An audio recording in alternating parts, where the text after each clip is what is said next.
하나님 말씀은 마태복음 5장입니다. 마태복음 5장 17절부터 19절. 마태복음 5장 17절부터 19절입니다. 신약성경 6페이지에 있습니다. 제가 봉독해 드리겠습니다. 내가 율법이나 선지자를 폐하러 온 줄로 생각하지 말라. 폐하러 온 것이 아니오 완전하게 하려 함이라. 진실로 너희에게 이르노니 천지가 없어지기 전에는 율법의 1.1획도 결코 없어지지 아니하고 다 이루리라. 그러므로 누구든지 이 계명 중에 지극히 작은 것 하나라도 버리고 또 그와 같이 사람을 가르치는 자는 천국에서 지극히 작다 일컬음을 받을 것이요 누구든지 이를 행하며 가르치는 자는 천국에서 크다 일컬음을 받으리라. 아멘. 기도드리겠습니다.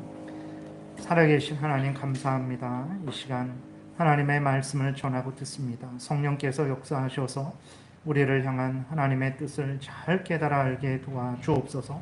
성경에서 하나님의 알려주시는 대로 잘 믿고 따르게 도우소서. 반드시 하나님의 영광이 드러나며 또 우리는 복된 인생을 살아갈 것이고 또 많은 사람들을 유익하게 할 줄을 믿습니다. 이 시간 성령께서 온전히 주장하여 주옵소서. 감사드리고 예수님 이름으로 기도드렸습니다. 아멘. 예, 오늘은 그 율법에 대해서 좀 말씀을 드리는 시간을 갖겠습니다. 그래서 왜 그러냐면 이제 율법이라는 말이 창세기부터 계시록까지 수없이 많이 이제 이렇게 성경에 나오고 있어요. 그런데 그 율법에 대한 의미를 잘 이해하지 못함으로 인해서 이제 그 성경 전체 내용을 잘 우리가 깨달아 알지 못하게 되고 또 이제 버려야 될 것이 있고 우리가 지금 지키지 않아야 될 것이 있고 또 계속해서 지켜야 될 것이 있는데 지키지 않을 것은 또 지키려고 하고 지켜야 될 것은 지키지 않으려고 하는 그러한 잘못된 또 적용이 이제 있게 되는 거죠. 그래서 이제 율법이 무엇인지 오늘은 이제 율법이 무엇인지 율법의 종류에 대해서 말씀을 드리겠고 내일이 아니라 다음 주에는 이제 율법을 어떻게 성경에서 사용하고 있는지 우리가 또 그 율법을 어떻게 사용해야 되는지에 대해서 말씀을 드리겠습니다. 오늘 그 본문 17절에 보게 되니까 예수님이 이제 말씀을 하시는 거죠. 내가 율법이나 선지자를 폐하러 온 줄로 생각하지 말라. 이 율법이 나와요. 이 율법은 무엇이냐 그랬을 때에 이 율법은 율법이 기록된 모세오경을 말하는 거예요. 그러니까 내가 율법이나 그랬을 때 이 율법은 모세오경을 말하는 것이고 선지자는 이제 선지서들을 말하는 것입니다. 그래서 이제 그 모세오경이 율법이죠. 거기에 율법이 기록되어 있고 모세오경은 이제 창세기, 출애굽기, 레위기, 민수기, 신명기입니다. 그 5개의 성경을 모세가 기록했기 때문에 모세오경 이렇게 말을 해요. 그 다음에 여호수아부터 그 말라기까지는 결국은 모세오경을 해석한 거예요. 그것을 선지자, 선지서 이렇게 일컬어 한꺼번에 말을 하는 것입니다. 그래서 율법이나 선지자 이렇게 예수 그리스도께서 말씀하셨을 때에는 구약 성경 전체를 말하는 거예요. 그래서 다른 곳에서도 보게 되면 율법이나 선지자, 선지서 이렇게 기록이 되었으면 그것은 구약 성경 전체, 그러니까 모세오경과 그 모세오경을 해석한 모든 구약 성경 전체를 의미하는 것으로 여러분들이 이해를 하시면 됩니다. 그래서 18절에 보게 되면 그리고 예수님이 또 말씀하세요. 율법은 1.1획도 결코 없어지지 아니하고 다 이루리라 이렇게 말씀을 하세요. 그래서 예수 그리스도께서 이제 구약의 율법을 완전히 성취하실 것이고 보존하실 것임을 말씀을 하셨어요. 그래서 율법은 소중한 것이다. 절대로 하찮게 생각해서는 안 된다 라고 이렇게 예수님이 말씀을 하셨어요. 근데 히브리서 10장 1절에 보게 되니까 여기 뭐라고 기록되어 있냐면 율법은 그림자다, 실체가 아니다. 그러니까 중요하지 않다. 이제는 그 율법을 따라서는 안 된다. 이렇게 예수님의 말씀하신 것과 반대되는 그러한 이야기를 하고 있습니다. 율법은 장차 올 좋은 일의 그림자일 뿐이요. 그림자라는 거예요. 실체, 내용이 아니라는 거예요.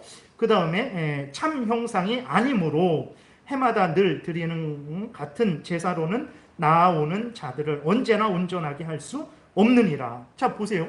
우리가 성경 마태복음에서는 율법은 1.1획도 없어지지 않을 것이다. 내가 다 성취하고 이룰 것이다. 이렇게 말씀을 하셨는데 히브리서, 같은 성경이잖아요. 히브리서에서는 율법은 이제 그림자다. 그거는 참된 형상이 아니다. 그래서 이제는 그 그림자를 더 이상 따라가서는 안 된다. 이렇게 말을 하고 있거든요. 근데 이게 틀린 말이고 충돌하는 말인가? 그러지 않습니다. 근데 우리가 율법에 대해서 율법이 무엇을 말하는지, 이 본문에서 이 율법은 어떤 율법을 말하는지, 그러니까 말씀드리겠지만 도덕법, 십계명을 말하는지, 아니면 국가법, 시민법, 제사법, 의식법을 말하는지, 그것들에 대한 이해가 없으니까 아니 이 성경을 도대체 어떻게 읽으라는 거야. 마태복음에서는 율법은 1.1획도 없어지지 않는다고 해놓고 히브리서에서는 그건 그림자니까 율법은 이제 지키지 않아도 된다고 한다면 그럼 우리는 어떻게 해야 됩니까? 라고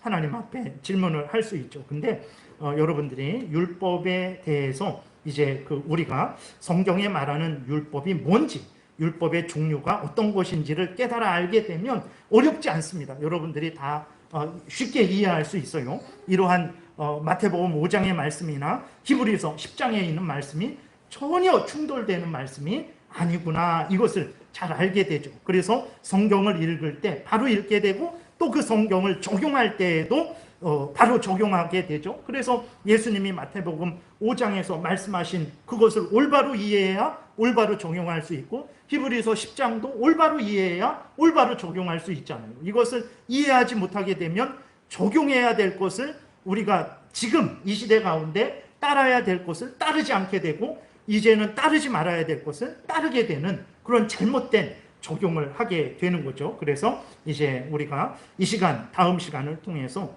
율법에 대해서 말씀을 드리려고 합니다. 그래서 첫 번째로 율법이란 무엇이냐? 율법이라는 게 법률, 그 다음에 법이에요. 법. 그래서 율법이라고 이렇게 말을 하는데 율법의 뜻은 법이라는 거예요.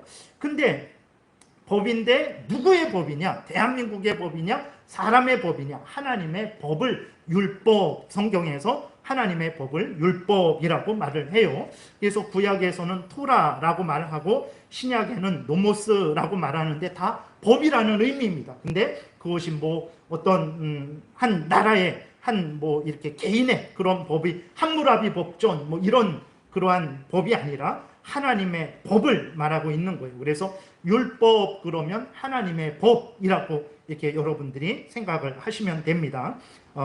이 율법이라는 것이 또 다른 데 보게 되면 계명, 규례, 법도, 율례 이렇게 많이 표현되어 있어요. 그러니까 율법을 계명으로 표현하기도 하고 법도, 규례, 율례 뭐 이렇게 여러 가지 말로 표현을 하고 있습니다. 그래서 정리하면 율법이 뭐냐? 하나님의 법을 말을 하는 거예요. 하나님이 이제 사람을 창조하시고 사람들이 마땅히 행해야 될 법을 주셨는데 그 법이 율법이에요. 하나님의 법입니다. 그러면 하나님이 사람들을 창조하시고 마땅히 사람들이 행할 법을 주셨는데 그게 율법인데 구체적으로 그 율법이 뭡니까? 라고 이제 우리가 물었을 때 그 율법은 십계명입니다. 여러분 이것을 잘 여러분들이 이해하셔야 됩니다. 그래서 십계명은 출애굽 때 이스라엘 백성들이 처음 받은 게 아니에요. 우리들은 그렇게 생각하는 그리스도인들이 많은데 절대 그러지 않습니다. 물론 이제 그 두 돌판에 하나님이 직접 첫 번째부터 네 번째 계명 쓰시고 두 번째 돌판에 물론 이것도 정확하지는 않은데 그렇게 좀 구별을 해요. 두 번째 돌판에 다섯 번째부터 열 번째 계명을 하나님이 친히 손수 기록하셔서 그렇게 명확하게 두 돌판에 기록된 것으로서 받은 것은 시내산에서 처음이지만 그 십계명이 진짜 처음에 인간들에게 알려줬을 때는 언제냐면 창조 때에 인간들에게 알려주셨다라는 것을 우리가 기억해야 됩니다. 그래서 십계명은 처음부터 하나님의 법으로서 이스라엘 백성들이 애굽에서 나와서 시내산에 있을 때 그때 하나님이 처음 주신 게 아니에요. 십계명은 창조 때에 사람을 만드시고 사람들이 마땅히 행해야 될 하나님의 법으로서 이스라엘 백성이 아니라 아담과 하와에게, 아담과 하와는 모든 인간들의 대표이기 때문에 모든 인간들에게 주셨다라는 것을 우리가 기억해야 됩니다. 그래서 창세기 1장 26절에 보게 되면, 본문에는 없어요. 하나님이 사람을 하나님의 형상대로 만드시죠.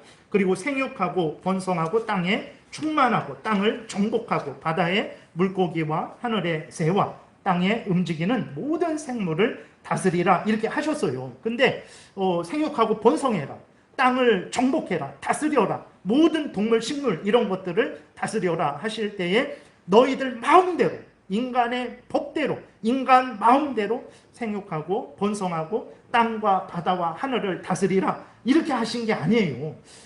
땅과 하늘과 바다를 다스리고 생육하고 번성하되 누구의 법대로? 하나님의 법대로.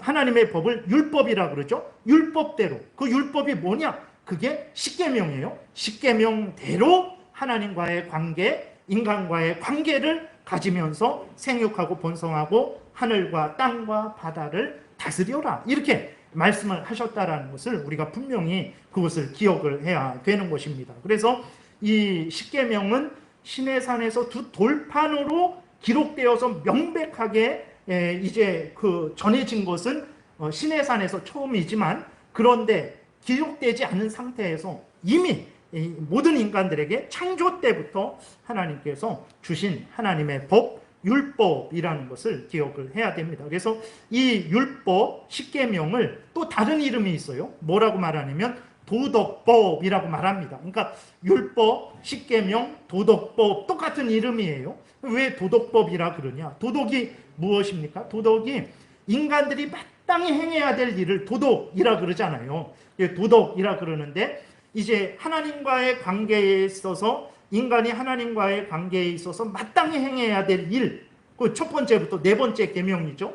그 다음에 인간과 인간 사이에서 마땅히 행해야 될 일, 그것이 다섯 번째부터 열 번째 계명이죠.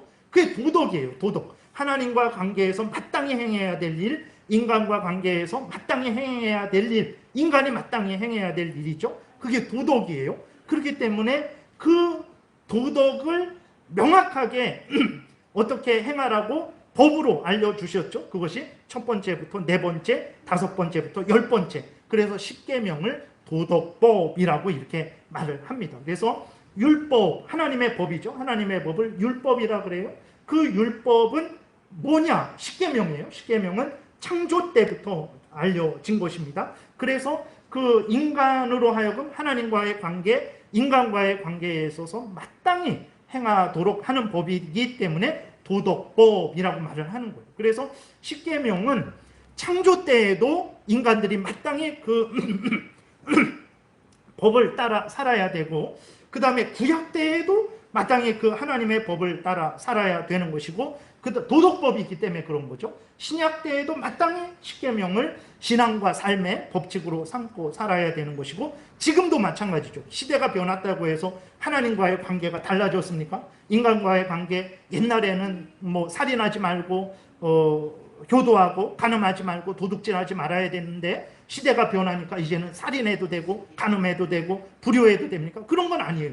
인간이 이 땅에 존재하는 한 십계명은 영원히 지켜야 될 인간의 그 도덕법이죠. 그렇기 때문에 지금도 십계명을 따라서 살아야 되는 것이고, 예수님이 언제 오실지 모르지만, 뭐 1000년 후에 오실지 내일 오실지 모르지만, 어쨌든 예수님 오실 때까지는 그 모든 인간들이 이 십계명, 도덕법을 따라서 살아가야 되는 거예요. 그래서 도덕법, 십계명은 창조 때에 주어졌고, 창조 때도 구약 때에도 신약 때에도 지금도 앞으로도 하나님과의 관계, 인간과의 관계를 규정해주는 하나님의 율법이라는 것을 우리가 분명히 기억을 해야 되는 거예요. 그 다음에 여기까지는 다 이해되시죠? 어렵지 않죠? 쉽습니다. 그래서 그 다음에 하나님이 그럼 이 율법, 십계명, 도덕법을 왜 주셨는가? 당연히 이 인간으로서 하나님과의 관계를 온전히 하고 인간과의 관계를 온전히 하게 하시려고 주셨죠. 근데 태초에 이제 사람을 창조하셨을 때 하나님이 인간과 언약을 맺으셨잖아요. 그래서 이 십계명과 그 다음에 선악을 알게 하는 나무의 열매를 먹지 말라라는 그 명령을 덧붙여 주셨는데, 그 명령을 지켰을 때에 하나님이 인간들에게 영생을 주시려고 이 십계명을 사용을 하셨던 거예요. 그래서 로마서 10장 여기 5절에 보게 되니까 5절에 보게 되니까 이렇게 기록되어 있죠. 모세가 기록하되 율법으로 말미암는 의를 행하는 사람은 그 의로 살리라 하였거니와, 그러니까 율법 십계명을 온전히 행하는 것이 의로운 거예요. 그러니까 성경에서 의롭다라고 말하잖아요. 그 사람은 의인이다 그랬을 때에 하나님이 그냥 은혜로 그 사람은 하나님의 사람이다 그런 표현으로 의인이다라고 쓰시는데, 근데 원래 그 의미는 무엇이냐면 하나님의 말씀을 온전히 따랐을 때 그 사람을 의롭다 그러는 거예요. 그러니까 십계명을 마음으로, 말로, 행동으로, 그 다음에 아플 때에도, 건강할 때에도, 부유할 때에도, 가난할 때에도, 어렸을 때에도, 나이 들었을 때에도, 전쟁이 있을 때에도, 전쟁이 없을 때에도 십계명을 온전히 따랐을 때 그 사람을 의인이다. 원래는 이렇게 말을 하는 것입니다. 그래서 그렇게 의롭게 이제 되는 거죠. 그래서 율법으로 말미암는 의를 행하는 사람, 다시 말해서 율법을 완전히 지키는 사람, 그 의를 완전히 행하는 사람은 그 의로 말미암아, 율법을 완전히 지킴으로 말미암아 영생을 얻게 되는 거죠.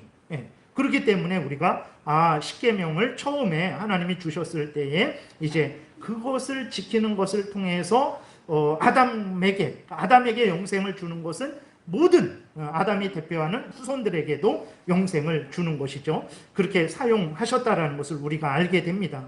그리고 반대로 창세기 3장에서 보게 되면 아담과 하와가 범죄하잖아요. 그래서 범죄했을 때 죄가 뭡니까? 죄라는 것은 하나님의 법이 기준이 되는 거예요. 내 양심이 기준이 되는 게 아닙니다. 물론 좀 이따 말씀드리겠지만 내 양심인데 하나님의 법이 기록된 내 양심이어야 되는 거예요. 하나님의 법이 기준이 되어서 그 법을 어기는 것이고 그 법을 온전히 순종하지 못하는 게 죄예요. 세상이 죄다 그러니까 죄가 되는 게 아닙니다. 북한에서는 예수 믿는 게 죄예요. 예수 믿는 게 왜 죄입니까? 김정은이가 예수 믿는 건 죄다 그래서 예수 믿는 게 죄가 되죠. 아닙니다. 하나님 앞에서의 죄는 김정은이가 그렇게 한다고 해서 죄가 되는 게 아니고 하나님 앞에서 죄인지 아닌지는 하나님의 법이 기준이 되는 거예요.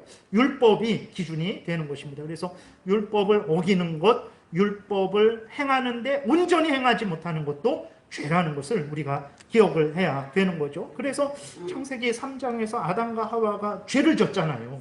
근데 그 죄가 무엇입니까? 하나님의 법을 어긴 거예요. 십계명을 어긴 것이고 하나님이 덧붙여준 이제 그 선악을 알게 하는 나무의 열매를 먹지 말라라는 그 열매를 먹은 거죠. 그 명령을 어긴 것이 죄가 되는 거죠. 죄가 됐죠. 범죄했죠. 하나님의 말씀을 어겼어요. 어떻게 됐습니까? 사망의 종로로 타게 된 거죠. 그래서 이 생명의 법, 하나님의 법, 십계명을 지키면 사는 것이고 이제 어기면 죽는 것이구나. 이것을 우리가 알 수 있는 거죠. 문제는 무엇이냐면 하나님이 이 십계명을 아담과 하와가 완전히 지킬 때 하나님이 정하신 때가 되면 아담과 하와는 물론이고 그 모든 후손들에게 영생을 주시려고 했었는데 이제 아담과 하와가 범죄한 거예요. 문제가 무엇입니까? 아담과 하와가 범죄해서 아담과 하와가 부패됐어요. 죄로 오염되고 부패되었어요. 전인격이 죄로 오염되고 부패되어서 생각을 하는데 죄된 생각을 해요.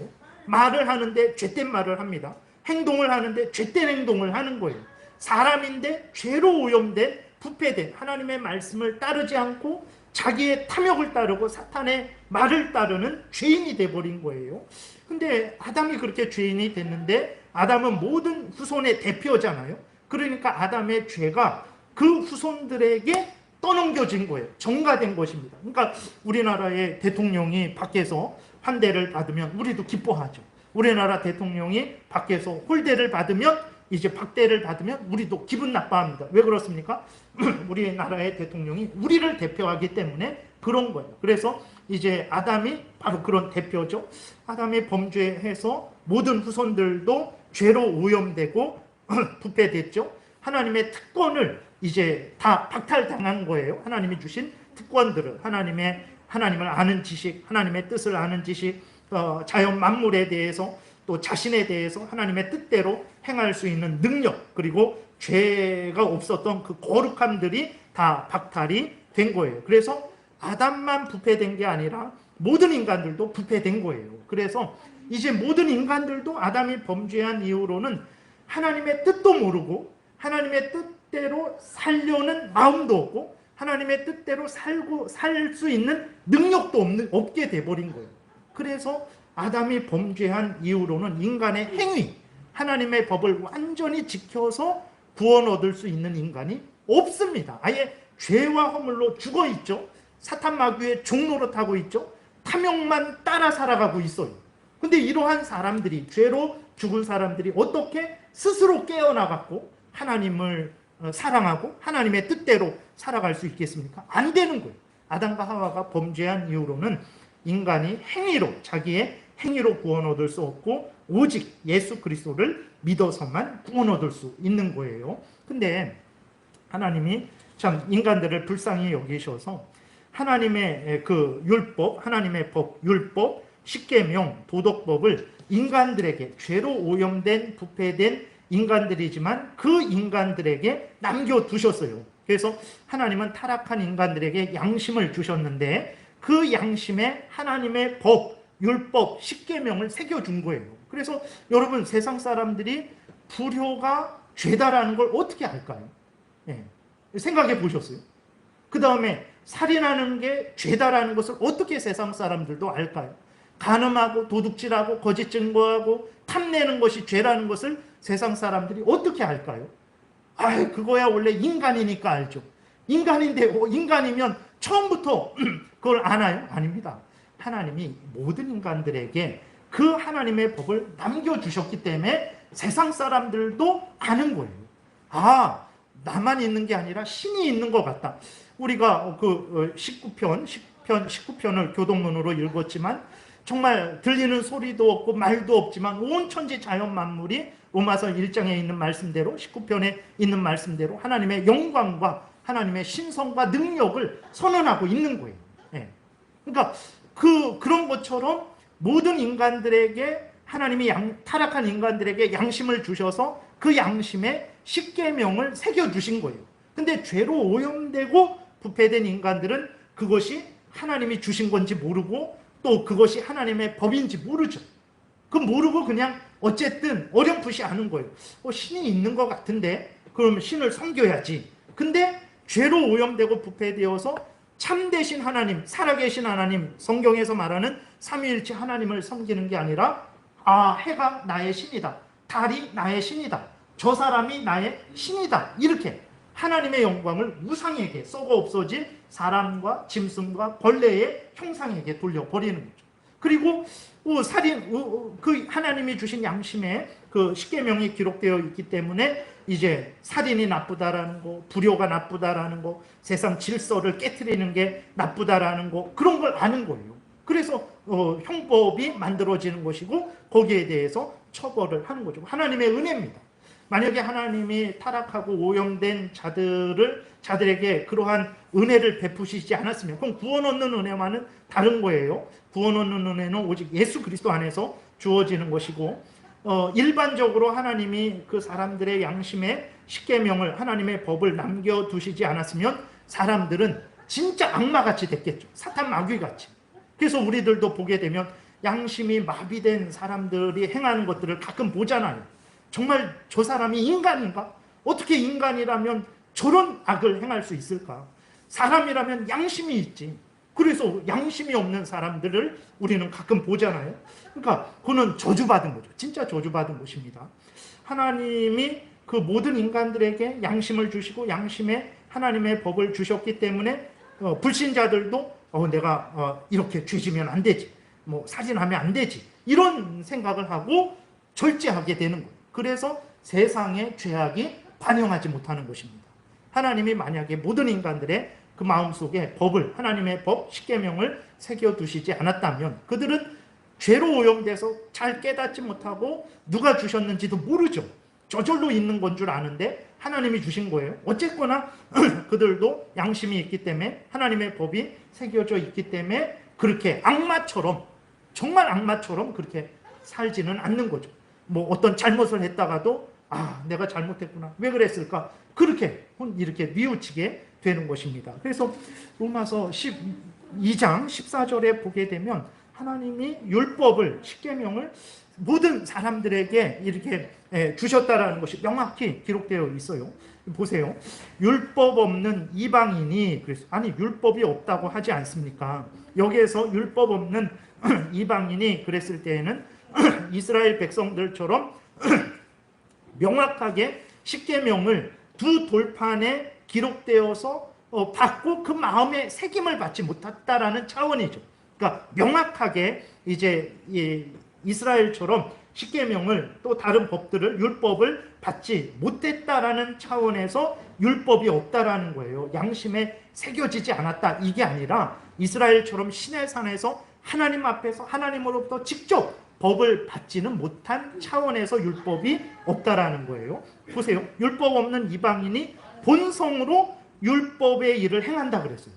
어떻게 율법이 없는데 본성으로 율법을 행합니까? 이스라엘처럼 십계명을 통해서 시내산에서 율법을 받지는 못했지만 양심에 그 법이 새겨져 있기 때문에 본성으로 율법을 행하는 거예요. 본성으로 죄지면 안 되지, 살인하면 안 되지, 도둑질하면 안 되지, 간음하면 안 되지, 거짓 증거하면 안 되지, 뭐 이러한 삶을 살아가는 거죠. 그래서 이 사람은 율법이 없어도, 이스라엘 백성들과 같이 명확한 율법이 없어도 자기가 자기에게 율법이 된다라는 거예요.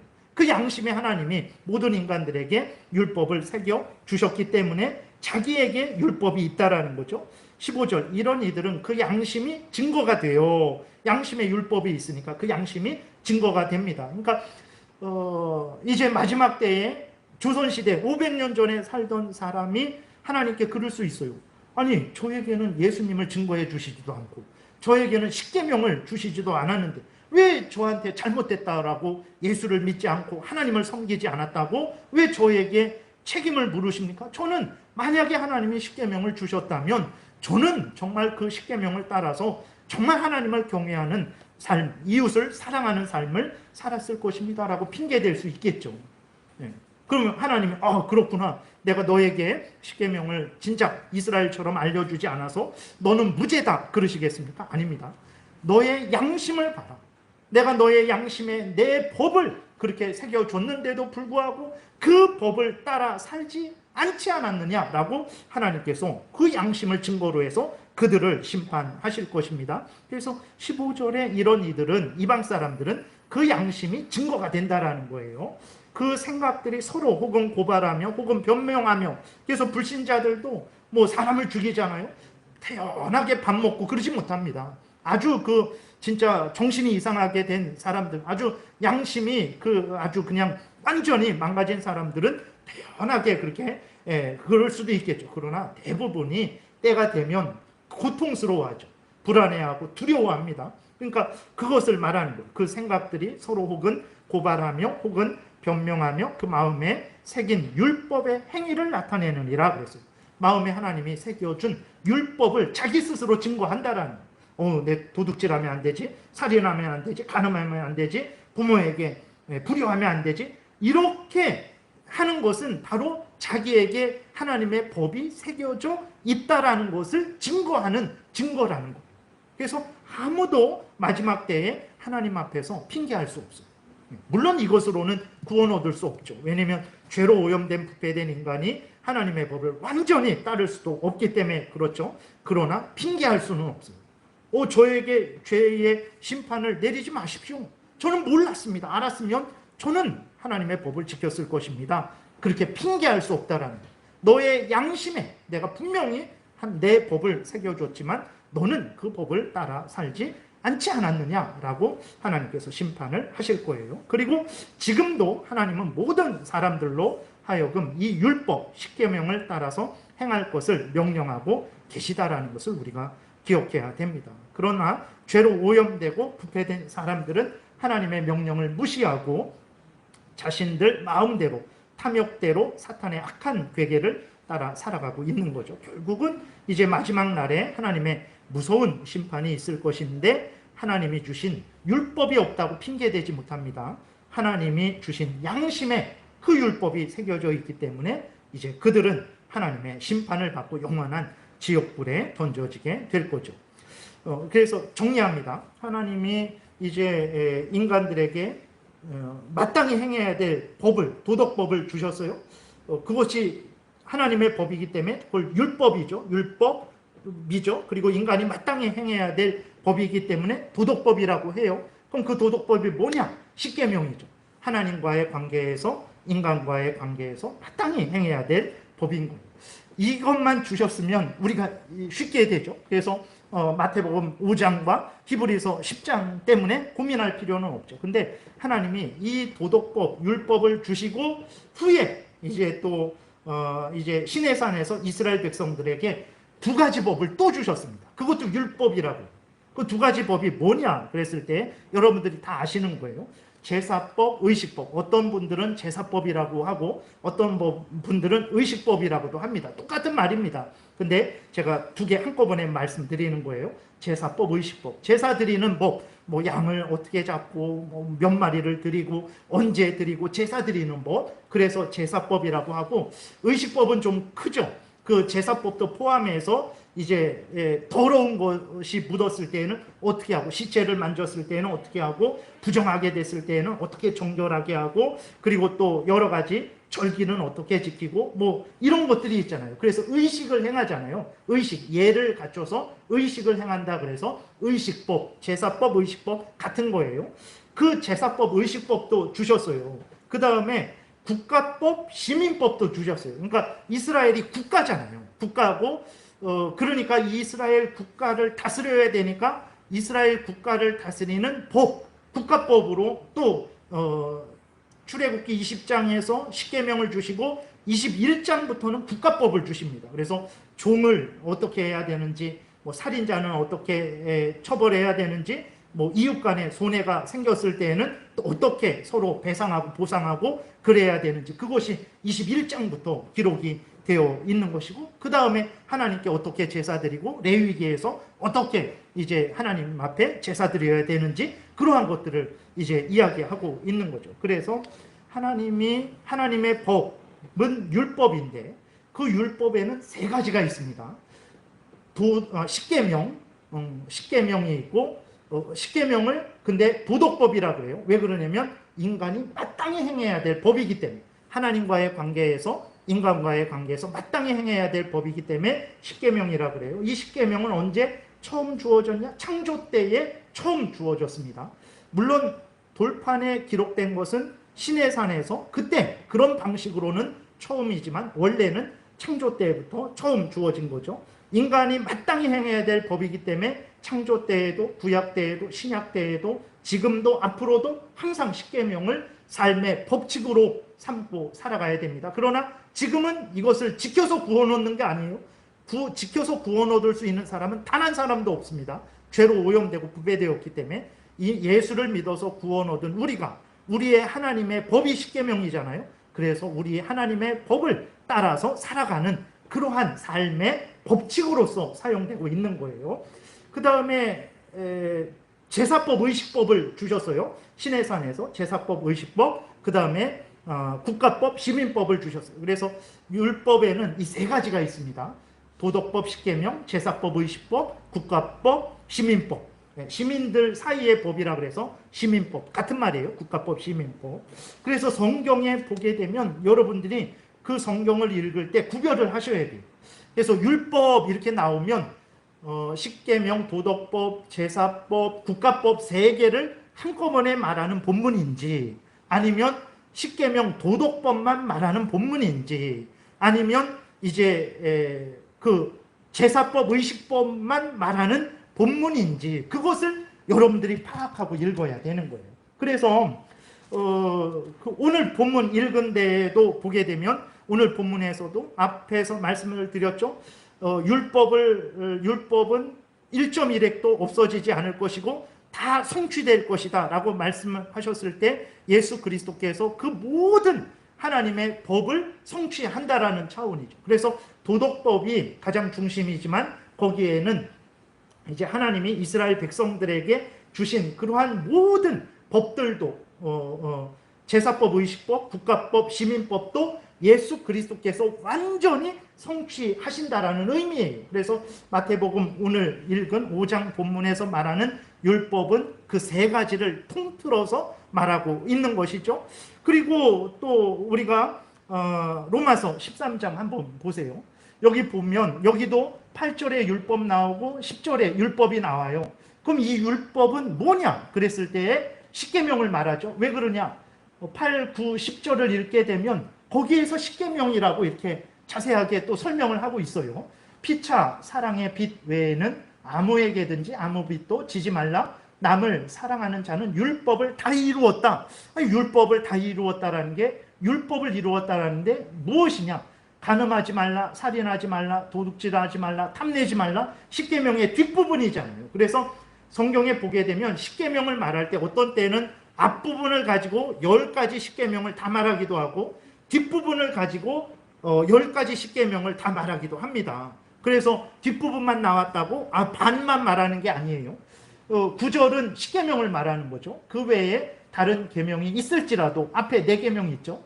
내 이웃을 또 내 자신과 같이 사랑하라 하신 그 말씀 가운데 다 들었느니라. 사랑은 이웃에게 악을 행하지 아니하나니 그러므로 사랑은 율법의 완성이다. 여기에서 율법은 무엇을 말하냐면 십계명, 도덕법을 말을 하는 거예요. 그래서 성경을 읽으실 때 이 본문에서는 3가지 율법을 한 번에 말하는지 십계명을 말하는지 아니면 의식법, 제사법 아니면 국가법을 말하는지 보셔야 됩니다. 그래서 넘겨보세요. 에베소서 2장 여기가 어려운 것 같은데 어렵지 않아요.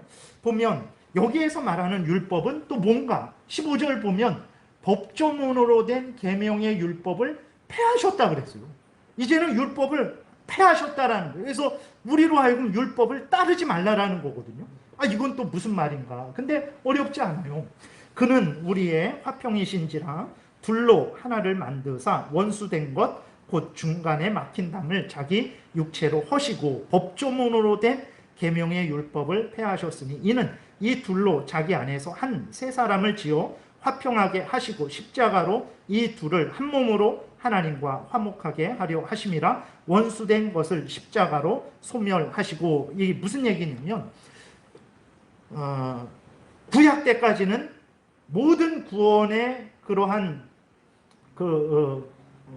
그 길이, 그러니까 하나님의 법이 이스라엘 안에만 있었어요. 그렇죠?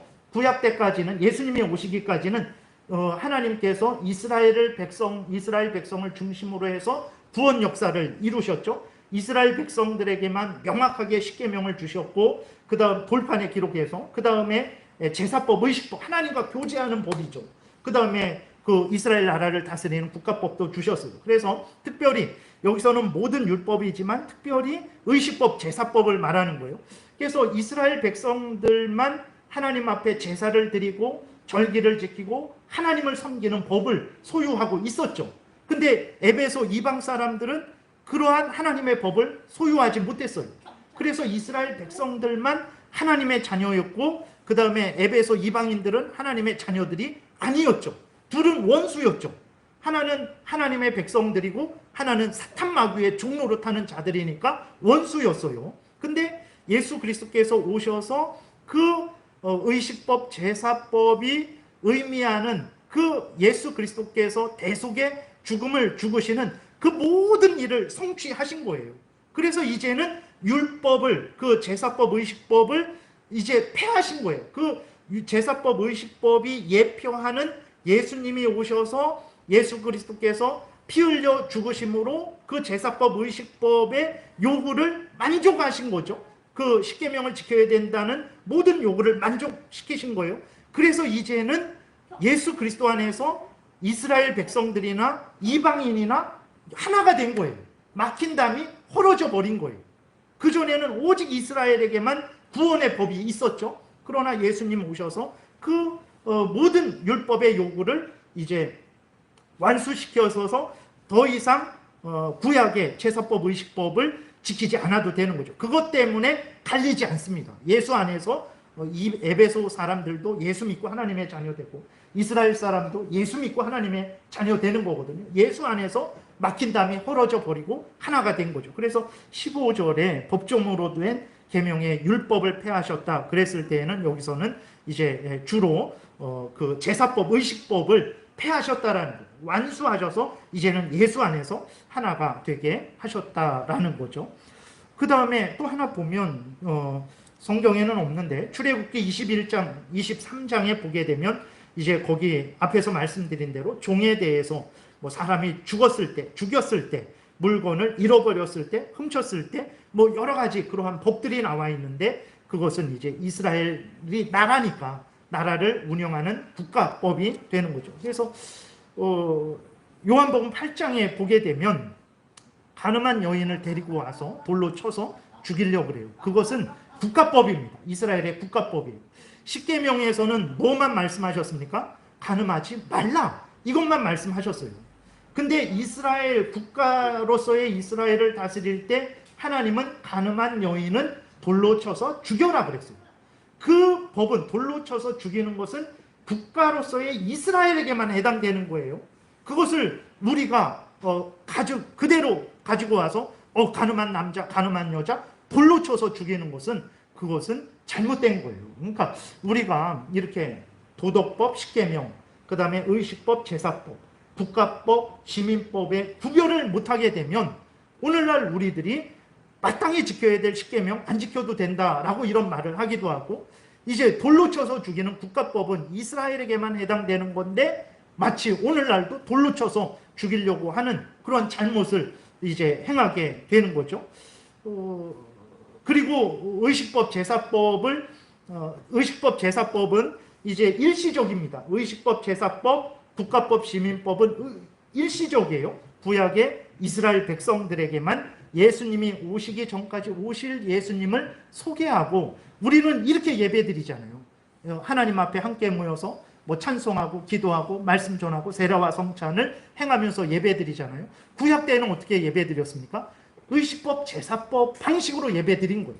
신약 때에는 하나님이 이런 방식으로 예배드리라고 하신 거예요. 그렇기 때문에 이제 오실 예수님을 예표하고 구약 때에만 하나님을 섬기는 방식이었던 제사법, 의식법은 폐지됐다라는 거예요. 그런 차원에서 폐지된 거고 우리가 이 시간 이후로는 신약시대 이후로는 그 의식법, 제사법을 따르지 않는 것이고 국가법, 시민법, 그건 이스라엘에게만 해당됐던 거죠. 그래서 따르지 않는 것입니다. 그래서 히브리서 10장에 있는 것도 율법을 말하는 거예요. 그러니까 의식법, 제사법을 말하는 거예요. 그것은 그림자다. 예수님이 오실 때까지 예수님을 예표하는 그림자다. 예수님이 오셔서 우리를 위한 구원 사역을 완전히 성취하셨으니까 이제는 그 그림자를 제사법, 의식법을 따르지 않아도 된다. 예수님을 직접 믿고 섬기면 된다. 그런 차원에서 히브리서 10장 1절에서는 율법이 폐하여졌다. 그림자다. 이렇게 말한 거지. 십계명이 폐하여진 게 아니에요. 그러니까 우리가 이 율법, 도덕법, 십계명, 제사법, 의식법, 국가법, 시민법을 구별하지 못하면 아니 어디에서는 폐했다 그리고 어디에서는 지키라 그리고 어디에서는 뭐 그렇게 되니까 우리가 헷갈려 한단 말이에요. 그래서 그걸 명확하게 알지 못하면 십계명은 항상 우리가 삶의 법칙으로 삼고 살아가야 되는데 십계명 이제 끝난 거구나. 우리는 십계명 지키지 않아도 되는구나. 이런 잘못된 생각을 적용을 하고 자기 마음대로 살아가게 되는 거죠. 그 예전에 여러분 생각나세요? 이상구 박사라고 제 어렸을 때 아주 대한민국이 들썩들썩였잖아요. 뭐 돼지고기 먹으면 안 되고 뭐 고기 먹으면 안 되고 야채 먹어야 되고 안식교 사람이에요. 그 도덕법, 십계명, 의식법, 제사법, 국가법은 구별을 못하니까 의식법, 제사법, 절기법 다 거기 포함되는 거예요. 그것은 구약의 이스라엘 백성들에게만 해당되는 거거든요. 레위기 11장에 있는 이 음식은 먹고 저 음식은 먹지 말아라. 이 짐승은 먹고 저 짐승은 먹지 말아라. 그건 구약의 이스라엘 백성들에게만 해당되는 건데 그것을 오늘날에도 적용을 한 거예요.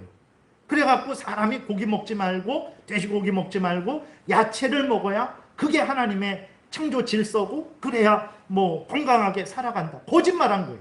성경에 없는 말입니다.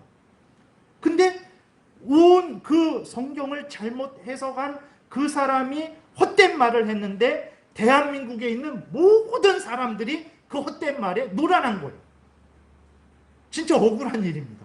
그러니까 우리가 아유 목사님 왜 이렇게 복잡합니까? 지금 우리의 형편 사정도 어렵고 힘들고 기도하면 응답 주시고 30배, 60배, 100배로 채워주신다는 그런 말씀 좀 더 많이 하시죠. 물론 하나님이 그렇게 은혜 주시죠. 그것도 중요합니다. 그런데 보세요. 우리가 약간 좀 어려운 것 같지만 어렵지 않아요. 여러분들이 반복해서 들으면 어렵지 않습니다. 근데 아주 쉽잖아요. 도덕법 10계명, 제사법, 의식법, 국가법, 시민법을 구별하지 못하니까 이상구라는 안식교 그 한 사람에 의해서 대한민국의 그리스도인은 물론이고 대한민국 전체가 속아 넘어간 거예요. 네. 얼마나 억울합니까? 성경에 이렇게 명백하게 말하고 있는데. 그래서 안식교는 아직도 그 일곱째 날 토요일 안식을 지키잖아요. 그거는 구약 때에만 해당되는 것입니다. 그럼 끝난 거예요. 근데 그것을 신약 때에도 지금도 적용해서 토요일 날만 안식일이라는 거예요. 그 하나님의 교회도 그런 안식을 그런 토요일 날 지키잖아요. 예. 그러니까 얼마나 이게 아무것도 아닌 것 같고 그렇지만 우리가 이 구별을 하지 못하게 되면 이상구 같은 그러한 이단자들에 의해서 속아 넘어가게 되고 그런 사람들의 헛된 거짓말에 우리 그리스도인들이 그렇게 속아서 잘못된 삶을 살아가게 되는 거죠. 그 어떤 사람들은 십계명이 이제는 필요 없다 이런 말을 한단 말이에요. 그래서 십계명 지키지 않아도 된다. 그건 구약의 이스라엘 백성들에게만 준 것 아닙니다. 구약의 이스라엘 백성들에게만 주신 것은 제사법, 의식법, 국가법, 시민법이에요. 도덕법 10계명은 창조 때에도 구약 때에도 신약 때에도 지금도 앞으로도 모든 사람들에게 그리스도인들을 포함해서 모든 사람들에게 주신 것이라는 것을 우리가 기억을 해야 되는 것입니다. 그래서 여러분 이제 정리를 합니다. 우리가 율법에 대해서 명확하게 이해를 하지 않으면 성경을 읽을 때 혼란을 갖게 됩니다. 어디에서는 율법을 폐했다 그리고 어디에서는 율법을 지키라 그리고 도대체 이게 뭔가. 도덕법 10계명은 지금도 지키라고 하는 거예요. 그러나 국가법, 시민법, 제사법, 의식법은 이스라엘 구약 때에만 예수님 오시기까지만 지키라는 것입니다. 그래서 그것을 그 당시에도 오해해갖고 갈라디아 교회에 뭐라고 어떤 이단들이 들어왔습니까? 예수님을 믿어서 구원 얻으라는 그게 복음의 진리잖아요. 근데 예수님을 믿어서는 부족하다. 할례도 행해야 된다라고 할례는 구약 때에만 예수님이 오실 때까지 그 예수님을 통한 죄 용서와 구원을 예표해주는 할례였어요. 근데 구약 때에만 사용하던 것을 그 이후로 사용하려고 하니까 갈라디아 교회가 어지럽게 되고 혼란하게 됐고 바울이 그러한 거짓 선지자들을 통해서 나든지 천사들인지 누구든지 예수님으로부터 받은 복음 외에 다른 복음을 전한다면 예수 믿어 구원 얻는다라는 것에 더하거나 빼면 저주를 받을 것이다. 이렇게 바울이 말했던 거예요. 그래서 이 구별을 하는 것이 이 율법의 구별을 하는 것이 우리의 구원과도 연결되어 있는 거예요. 절대로 하찮은 게 아닙니다. 아주 지혜롭고 능력 있게 살아갈 수 있죠. 오늘날에도 진보적인 사회주의적인 그러한 사람들이 신년을 그대로 갖고 와요. 70년 되게 되면 이제 50년 되게 되면 그 땅을 다 자기 주인에게 돌려주는 그 제도를 그대로 갖고 와야 된다. 물론 그 바탕이 되는 하나님의 뜻, 국가법, 시민법, 제사법, 의식법의 바탕이 되는 하나님의 뜻은 우리가 받아들입니다. 그러나 제도 자체는 그대로 들여올 수 없어요. 그래서 신년을 말하는 사람들 조심해야 됩니다. 그 목사님들이고 신학자들인데도 성경을 잘못 해석을 하는 거예요. 그 구별을.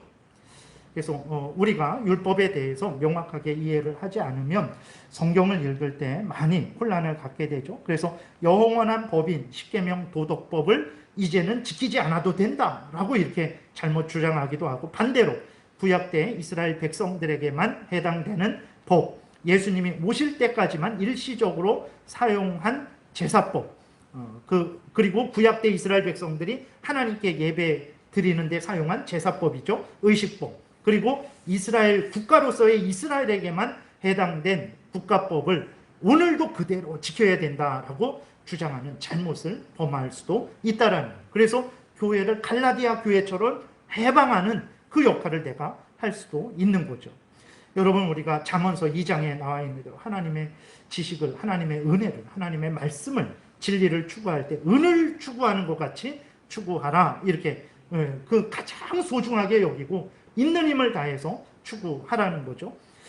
근데 우리가 하나님의 이 성경에서 이렇게 분명하게 이 신앙 고백서 이렇게 여기에 분명하게 기록되어 있습니다. 신앙 고백서에. 근데도 우리는 그러한 거에 관심이 없죠. 물론 현실을 살아갈 때 우리 영혼이 평안한 거, 그거보다 더 큰 은혜는 없고, 우리 육신이 건강한 거, 사실 현실적으로 그거보다 더 큰 복도 없죠. 그리고 부유한 거, 그거보다 더 좋은 것이 어디 있습니까? 그럼에도 불구하고 그것들이 이제 내 건강이, 내 어떤 부유함과 지위 권세가 나를 구원하는 게 아닙니다. 진짜 평안은 살아계신 하나님 앞에 우리가 바로 설 때, 이상구 같은 그러한 분들이 우리 앞에 100명, 1000명 있어도 우리는 아무런 두려울 게 없어요. 그냥 성경 말씀 따라 마음껏 감사함으로 돼지고기 먹고 야채도 먹고 힘있게 우리는 주의를 지키면서 살아갈 수 있는 거예요. 그러니까 진짜 사람이 살고 죽는 것은 하나님의 말씀에 있는 거예요. 그렇기 때문에 하나님이 은을 추구하는 것 같이, 보물을 찾는 것 같이 하나님의 말씀을, 하나님의 진리를 추구하라는 거죠. 근데 우리들은 그러지 않죠. 우리는 세상의 즐거움, 또 우리들에게 필요한 것들, 유익한 것들만 우리가 열심을 내는 그러한 일들이 종종 있는데, 그것은 참으로 우리가 하나님 앞에서 바른 신앙의 삶의 태도는 아닙니다. 그래서 여러분들 이렇게 어려운 것 같지만 어렵지 않습니다. 다시 한번 여러분들이 잘 생각하셔서 기도하시면서 그러면 잘 분별이 돼요. 물론 어려운 부분들이 있어요. 이게 정확하게, 명확하게 딱 끊을 수 없는 그러한 부분들이 많이 있습니다. 그러나 우리가 이렇게 대략적으로도 알고 이해하면 성경을 읽을 때 참 유익을 얻고, 그것으로 인해서 우리가 생명길, 하나님의 영광을 드러내는 일, 다른 사람을 유익하게 하는 그 복된 삶을 살아갈 수 있는 것입니다. 그래서 하나님의 성경에 창념하시는 여러분들 되시기를 바랍니다. 기도드리겠습니다. 살아계신 하나님, 감사합니다.